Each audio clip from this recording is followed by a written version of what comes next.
할렐루야, 할렐루야. 오늘도 하나님께서 우리에게 큰 복 주실 줄 믿습니다. 우리 옆 사람하고도 인사하고 축복하십시다. 반갑습니다. 사랑합니다. 하나님께서 큰 복 주실 줄 믿습니다. 할렐루야. 예, 좋은 일이 일어나기를 바랍니다. 우리 인생은 날마다 가보지 않은 초행길을 걷는 것과 같습니다. 그래서 늘 새로운 일들을 만나고 또 예상하지 못한 일들이 일어나기도 합니다. 여러분들이 살아온 모든 지금까지의 그 과정을 한번 생각해 보면 다 처음 하는 것들이었습니다. 태어나서 아이들이 어린이집 가는 것도 처음이고 유치원 가는 것도 처음이고 초등학교 가는 것도 처음이고 중고등학교 가는 것도 처음이고 사춘기를 맞는 것도 처음이고 대학 입시도 처음이고 군대 가는 것도 처음이고 결혼하는 것도 처음이고 애 낳는 것도 처음이고 다 처음이죠.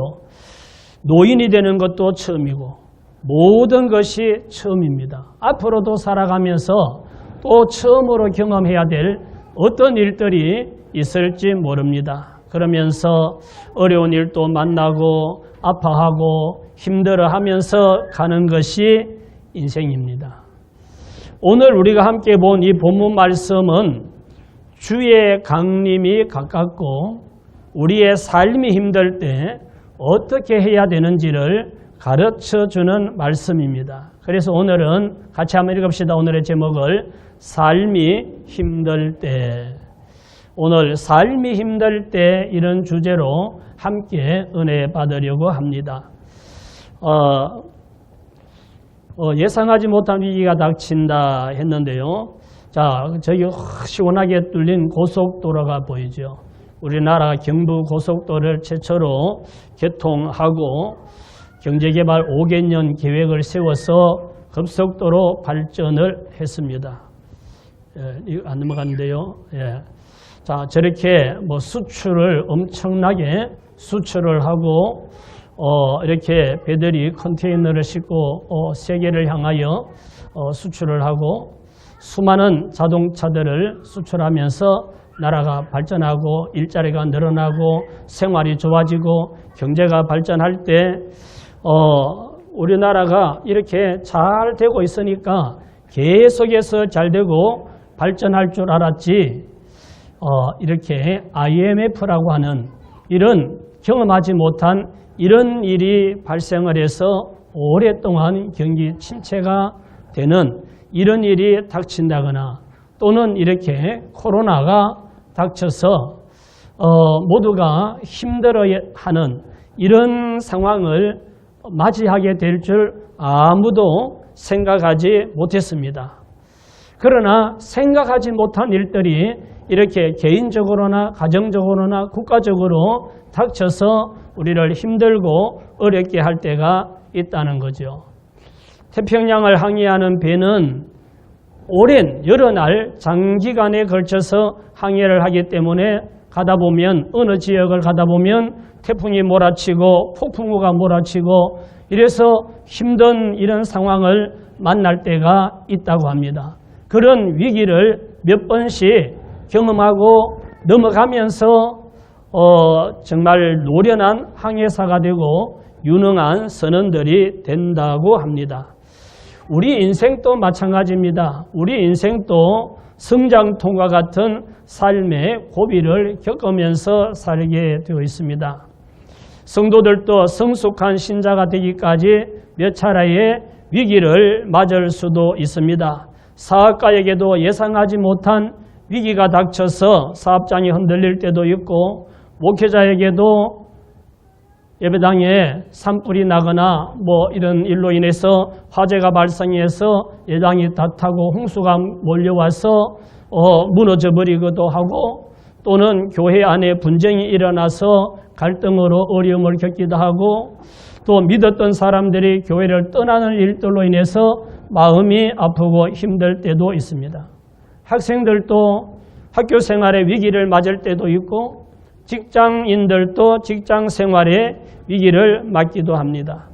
가정에도 부부 사이에 위기가 닥칠 때도 있습니다. 모든 사람들이 삶이 힘든 일들을 겪으면서 살아간다는 겁니다. 삶이 힘들 때 성경에는 어떻게 하라고 말씀하고 있는지 한번 살펴보겠습니다. 야고보서 5장 7절 말씀 같이 보십시다. 그러므로 형제들아 주께서 강림하시기까지 길이 참으라. 보라 농부가 땅에서 나는 귀한 열매를 바라고 길이 참아 이른 비와 늦은 비를 기다리나니 너희도 길이 참고 마음을 굳건하게 하라. 주의 강림이 가까우니라. 첫째는 길이 참고 마음을 굳건하게 하라 그랬습니다. 인생의 위기가 닥치고 삶이 힘들 때 조급하게 행동하지 말고 길이 참고 기다리며 믿음의 마음을 더 굳건하게 하라 그럽니다. 물이 흘러가다가 바위를 만나면 흘러가지를 못하지요. 그러면 바위에 막히면 물은 계속 기다립니다. 기다려서 그 물이 차서 바위를 넘어서 갈 수 있을 때까지 참고 있다가 물이 또 흘러가지요. 이와 마찬가지로 우리가 힘들고 어려운 일이 있을 때도 마음이 흔들리지 않도록 마음을 굳건하게 하면서 길이 참으라라고 말씀을 합니다. 참을 때에 이렇게 참으라 그럽니다. 비를 기다리는 농부처럼 참아야 한다.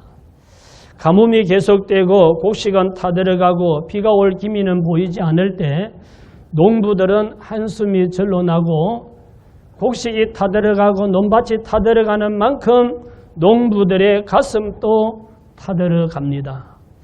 그래도 한 가닥 희망을 가지고 날마다 하늘을 쳐다보면서 비가 오기를 기다리지요.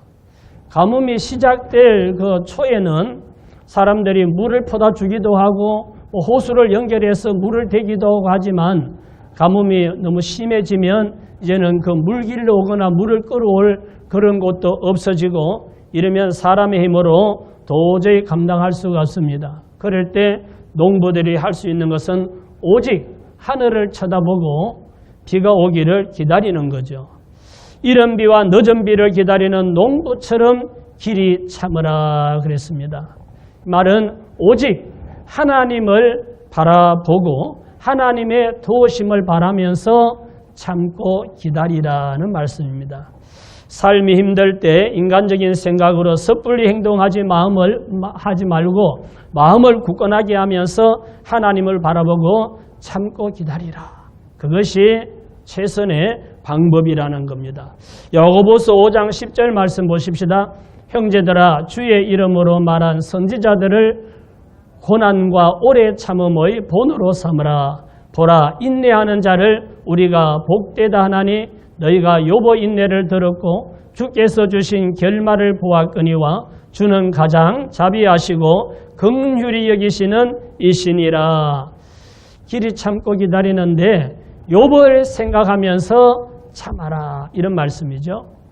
선지자들이 얼마나 많은 고난을 당하면서 인내하며 살았는지 그 선지자들의 삶을 본으로 삼으라고 하면서 그 가운데 욥을 꼭 집어서 욥의 인내를 너희가 듣고 보지 않았느냐. 욥을 생각하면서 참아라 그럽니다. 욥은 하나님 잘 믿는 의인이고 또 윤리 도덕적으로도 흠이 없는 사람입니다. 욥은 하나님께 복을 많이 받아서 욥이 살고 있는 그 당시 동방에서 제일 가는 부자였습니다. 자녀들도 많이 주셔서 10남매의 자녀들이 있었는데 다 하나님을 경외하고 우애 있게 잘 지내고 행복하게 살았습니다. 욥은 밖에 나가면 사람들로부터 존경받고 아무 걱정 없이 평화롭게 잘 살았습니다. 그런데 어느 날 갑자기 욥의 인생에 폭풍 같은 위기가 휘몰아칩니다.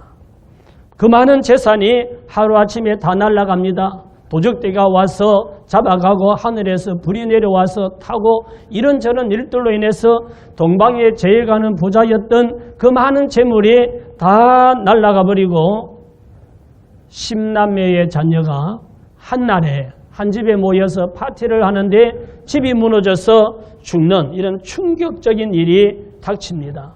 그뿐만 아니고 욥의 몸에 악창이 나서 온몸이 만신창이가 됩니다. 하나님을 경외하는 의인이고 그리고 흠이 없는 사람이고 동방에서 제일 가는 부자였던 이 욥이라는 사람이 이 사람의 신세가 하루아침에 이렇게 무너지리라고 아무도 생각하지 못했던 일이죠. 그럼에도 불구하고 욥이 하나님을 믿고 하나님을 원망하지 아니하고 모든 고통을 참았다는 겁니다. 삶이 힘들고 어려워도 욥과 같은 고통을 당하는 사람은 아마 이 세상에 아무도 없을 겁니다. 삶이 힘들 때면 욥을 생각하면서 참아라 라고 오늘 우리가 읽은 성경은 말씀합니다. 많은 사람들이 삶이 힘들 때 인내하지 못하고 좌절하고 자포자기하고 인생의 위기를 맞았을 때 견디지 못하고 인생을 포기하거나 부부간의 위기가 왔을 때 참지 못하고 끝을 내버리기도 하고 직장의 위기가 왔을 때 인내하지 못하고 사표를 던지고 뛰쳐나오고 이런 사람들이 있습니다. 신앙생활을 하다가도 갈등이 생기고 회의에 빠지기도 하고 괜히 불평불만이 생기고 좀 쉴까? 교회를 옮겨볼까? 하는 생각이 들기도 합니다. 그럴 때 욥을 생각하면서 참고 기다려야 합니다. 사업을 하다가 위기가 닥칠 때 장사가 안 되고 매출이 떨어지고 뭔가 자꾸 꼬이고 이래서 이러다가는 얼마 안 가서 망할 것 같고 이런 생각이 들어서 그런 상황이 오기 전에 자기가 선수 쳐서 엎어버리고 다른 사업을 시작했다가 후회하는 이런 사람들도 있죠. 힘들고 어려울 때 섣불리 행동하지 말고 욥을 생각하면서 참고 기다리라는 겁니다. 이것이 성경의 답입니다.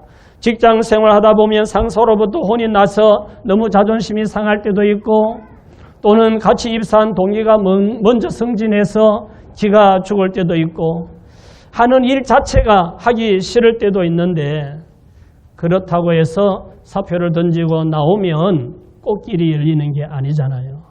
참고 기다리라. 욥을 생각하면서 참고 기다리라 라고 말합니다. 부부간에도 살다 보면 싸우기도 하고 너무 안 맞아서 도무지 같이 살 수가 없다는 생각이 들기도 하고 어떤 일로 인해서 거친 말들이 오고 가고 그래서 할 말 다 해버리고 그래 좋다 너는 네 갈 길 가고 난 내 갈 길 가면 될까 아이가 이러고 끝내면 그 다음에 꽃길이 기다리고 있나요? 부부간에 위기가 닥쳐도 욥을 생각하며 길이 참으라고 성경은 말씀하고 있습니다. 히브리서 10장 36절입니다.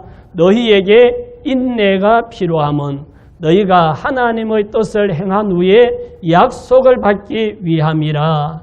하나님의 뜻을 행하고 믿음으로 이렇게 순종하며 잘 살았다 하더라도 하나님께 복을 받기 위해서는 기다림이 필요하다. 인내가 필요하다.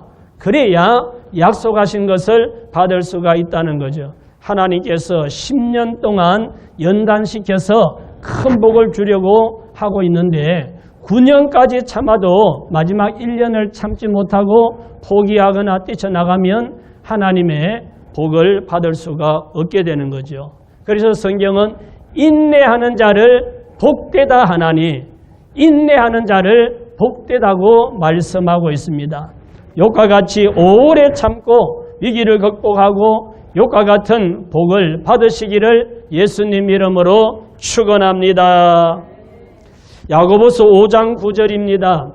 형제들아 서로 원망하지 말라. 그리하여야 심판을 면하리라. 보라 심판주가 문 밖에 서 계시니라. 삶이 힘들 때 길이 참고 기다리며 마음을 견고하게 하라. 그리고 두 번째는 뭔가? 서로 원망하지 말아라. 사람은 삶이 힘들고 어려우면 괜히 원망 불평이 나옵니다. 서로 원망하고 탓하는 것은 어려움을 극복하는 데는 아무 도움이 되지 않습니다. 그래서 성경은 형제들아 서로 원망하지 마라 하고 말씀하고 있습니다. 가정에서도 어려움이 생기면 서로 당신 탓이라고 원망하고 불평하게 되는데 원망하고 불평하는 것은 가정의 화목을 깰 뿐이지 아무 도움이 되지 않기 때문에 서로 원망하지 말아라 라고 성경은 말씀하고 있습니다. 회사에서도 위기가 닥치면 서로 책임을 전가하고 원망하는데 그 원망하는 것은 분위기만 나쁘게 만들고 오히려 더 위기로 몰아넣을 뿐 해결되는 방법이 아니기 때문에 원망하지 말라 그럽니다. 교회에 어려움이 있고 개인의 신앙생활에 위기가 왔을 때 목회자를 원망하고 누구를 원망하고 불평하는 이런 사람이 있을 수도 있는데 서로 원망하고 불평하는 것은 사탄만 좋아하지 어려움을 극복하는 데는 아무 도움이 안 되기 때문에 서로 원망하지 말아라 하고 말씀합니다. 사탄 마귀가 제일 잘하는 것은 성도들로 하여금 원망 불평하게 하는 것. 자꾸 마음을 쑤시고 부정적인 생각을 넣어서 누구를 탓하게 하고 원망하게 하고 불평하게 합니다. 가정에서나 회사에서나 교회에서나 어디서나 원망 불평 많이 하면 이 사람은 사탄 마귀에게 표적이 되고 이용당하게 되고 오히려 문제인물이 될 수 있기 때문에 원망하지 마라. 삶이 힘들 때 힘들다고 해서 누구를 탓하고 원망 불평하지 말라 하는 말씀이죠. 고린도전서 10장 10절입니다. 그들 가운데 어떤 사람들이 뭐하다가 원망하다가 멸망시키는 자에게 멸망하였나니 너희는 그들과 같이 뭐하지 말라고요? 원망하지 말라. 이스라엘 백성들의 얘기입니다. 이스라엘 백성들이 애굽에서 나와서 가나안으로 가는 도중에 하나님의 뜻이 있고 계획이 있어서 빨리 안 보내는 거예요. 그런데 광야 생활하면서 물이 없다고 원망 불평하고 길이 험하다고 원망 불평하고 먹을 것이 없다고 원망 불평하고 고기가 없다고 원망 불평합니다. 그러다가 불뱀이 나와서 물려 죽기도 하고 이 원망 불평하는 백성들 결국은 광야에서 다 늙어 죽지요. 늙어 죽고 거기서 태어난 세대들 20세 이상 되는 그런 사람들이 자라서 새로운 세대가 가나안 땅에 들어가는 것을 볼 수가 있습니다. 그래서 원망하지 말아라. 원망하다가 멸망시키는 자에게 멸망하였나니 너희는 그들과 같이 원망하지 말라고 말씀하고 있습니다. 원망 불평의 반대는 감사입니다. 그래서 감사하면 원망 불평이 사라지고 원망 불평하면 감사가 사라집니다. 내가 원망 불평하면 내 마음에 감사가 사라져버리는, 그러니까 원망 불평하면 또 원망 불평할 거리만 보이고 원망 불평을 심으니까 자꾸 원망 불평이 나오는 거죠. 그러나 원망 불평할 일이 있어도 감사를 심으면 감사가 나오고 감사할 것이 보이고 그래서 원망 불평은 사라지고 감사하게 되는 거죠. 원망 불평하지 않기 위해 항상 감사하는 말을 많이 하시기 바랍니다. 서로를 바라보면서도 고맙다고 감사하다고 그런 말들을 많이 하시기 바랍니다. 다니엘은 기도하고 믿음을 지켰는데 그것 때문에 사자굴에 던짐받은 이런 위기가 닥쳤습니다. 이제 또 다시 한 번 더 하나님께 기도했다가는 사자굴에 던져지게 생겼는데 그런 상황에도 하나님 내가 뭐 잘못했습니까? 내가 기도한 것밖에 더 있습니까? 하나님께서 나를 택하여 주셨고 하나님의 백성으로 하나님을 향한 믿음을 지키려고 나는 기도한 것뿐이고 우리나라 우리 민족을 위하여 기도한 것뿐인데 왜 내가 사자굴에 들어가야 됩니까? 이렇게 원망 불평하지 않고 오히려 감사하며 기도했더니 하나님의 기적이 일어나서 사자굴에 던져지기까지는 했지만 하나님께서 사자들의 입을 막아서 해치지 못하게 해서 죽지 않고 살아났습니다. 삶이 힘들 때 서로 원망하지 말고 감사하시기를 축원합니다. 빌립보서 4장 6절 말씀입니다. 아무것도 염려하지 말고 오직 모든 일에 기도와 간구로 너희 구할 것을 감사함으로 하나님께 아뢰라. 그리하면 모든 지각에 뛰어난 하나님의 평강이 그리스도 예수 안에서 너희 마음과 생각을 지키시리라. 삶이 힘들 때 원망하지 말고 감사함으로 기도하라. 삶이 힘들고 어려울 때 우리가 할 수 있는 것은 기도하는 겁니다. 삶이 힘들고 어려울 때 다니엘처럼 감사하며 하나님께 기도하면 하나님께서 은혜를 베풀어 주시고 합력하여 선이 되게 하실 줄 믿으시기 바랍니다. 이스라엘 백성들이 홍해 앞에 갇혔습니다. 하나님이 인도하는 대로 왔는데 와보니까 앞에는 큰 홍해 바다가 가로막혀 있어서 건너갈 수가 없어요. 그런데 들으니까 저 뒤에는 바로 왕이 애국 군대를 이끌고 이스라엘 백성들을 잡으러 오고 있다는 겁니다. 이럴 때 모세가 할 수 있는 게 아무것도 없어요. 하나님께 두 손 들고 기도합니다. 하나님 인도하심을 따라 왔는데 지금 우리는 죽게 생겼습니다. 하나님, 이렇게 끝나면 이 상황을 보게 된 모든 애국 백성들이나 세상 사람들이 하나님은 살아계시지 않다고 말할 것 아닙니까? 하나님, 은혜를 베풀어 주세요.